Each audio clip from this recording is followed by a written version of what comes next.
You know, it's increasingly rare these days to see two people from opposite sides of the political spectrum just have a conversation. And that's why I was glad to do just that with David Axelrod. We had both been on Bill Maher's TV show, and afterwards, David asked if I would come to the University of Chicago's Institute of Politics to do a fellowship. David had launched the institute shortly after leaving the White House.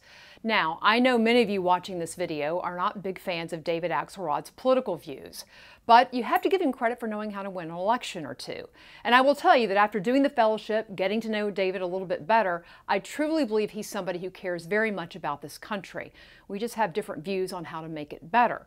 But one thing we do agree on is that we need to improve political discourse. And one of the best ways of doing that is talking to people and listening to people who don't have your views. So in part one of my interview with David, we talk about what is the biggest misperception that conservatives have of both him and President Obama. And we talk about why he thinks there's such a growing divide between red and blue America. David, thanks for agreeing to sit down and chat. Oh, happy to be with you. One of the first things I want to ask is, what is the biggest misconception that you think conservatives have of President Obama, or of you for that matter? As you might know, you're not the most beloved probably in conservative circles. That's why I'm so appreciative to have this time with you. I hope you don't lose subscribers. No, I hope not. I hope not too. I'll probably get a little bit of mail. But no. But seriously, what is it when you listen? Here's what I think that we all have to back off this notion that somehow one side or the other loves this country more, is more patriotic, and so we can have disagreements, but let's not start from the premise that if I disagree with you, that somehow you love America more, or the other way around. Mm-hmm. And do you think the left thinks that oftentimes about conservatives? I think that, look, we're guilty on both sides of the debate, on both polarities. You know, people, they believe deeply in what they believe in, and I think we too often run to the ramparts and begin to, try and dismantle each other as people. Well, you've been at this for 40-something years. Yes. I mean, I think most people nationally know you because of your involvement with Barack Obama. It's both campaigns.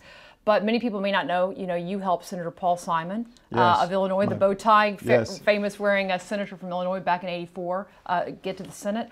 What have you seen change most about all of your time in politics? Well, Paul was a great example of the kind of politics and the kind of politician that I most appreciate, and not just because I shared views with him, but he was very open to people of all different views and backgrounds, and he was very collegial. I do think there's more vehemence on the right about this than on the left, but that may, that bounces around. This sort of disdain for the notion of cooperation and civility, I think it's debilitating, in terms of coming to solutions. And Paul was a guy who really believed, and there were more people like that then. I think the World War II generation tended to be more like that, because regardless of their politics, they all fought arm in arm in that great arsenal of freedom. And so there was more of that in the past. Well, I was watching a recent interview with Larry Sabato, University of Virginia, kind of in your business, more of a pollster type. Yes. But he said that, that in 2016, the race is going to be close, frankly, no matter which Republican gets the nomination, because he was throwing out numbers. He's like 90% of the folks are going to vote for somebody because they've got an R next to their name or a D next to their name. And at the end of the day, we're really kind of talking about less than 10% of Americans that the candidates are going to be going after. That does say that the country's become very encamped in two different worldviews, if you will, don't you think? Yeah, and and that's disquieting. Not just 10% deciding the election, but that 10% tends to be in just a handful of states. I mean, there are only 8 or 10 so-called battleground states that are in contention anymore. So 40 people in 40 states are sort of spectators while the election is battled out in these swing states. None of that is particularly good. I'm not one who believes that either party is the repository of all wisdom. I tend to the progressive view on a lot of these issues. But we ought to be able to agree on challenges that need to be met. And then let's have an honest discussion about how to best solve those problems. That's what I'm hoping for in 2016. That maybe we'll get to that. And I want to get to some of those Okay. issues. But let me ask you one other thing on this kind of polarization thing. Yeah. When the president ran, he talked a lot about wanting to reach across aisles, bipartisanship. Yeah. I believed him at the time. Yeah.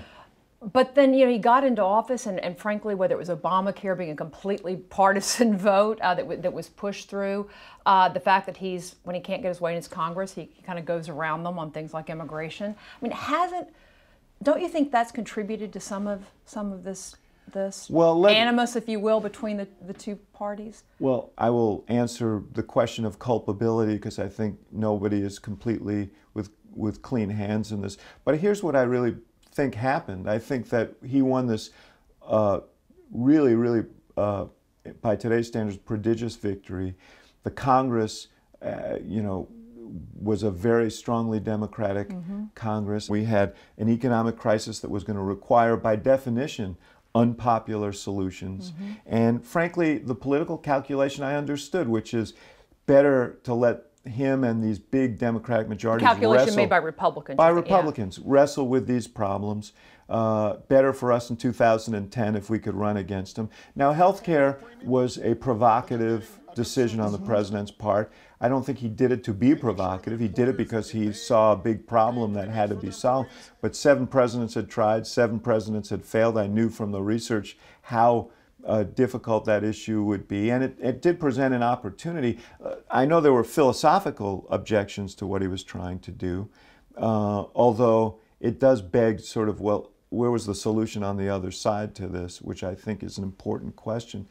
And the more the president was forced to rely on partisan votes in order to get things done, especially health care, but other things as well, the more it became a self-sustaining dynamic. And, I regret that. How do you get it back? Well, obviously we have an election coming, and in that election, we're going to have a new president. We don't know which party, but that's always a chance to reset the table, so to speak. And ultimately, let me say this, we're very hard on our politicians. I'm hard on our politicians.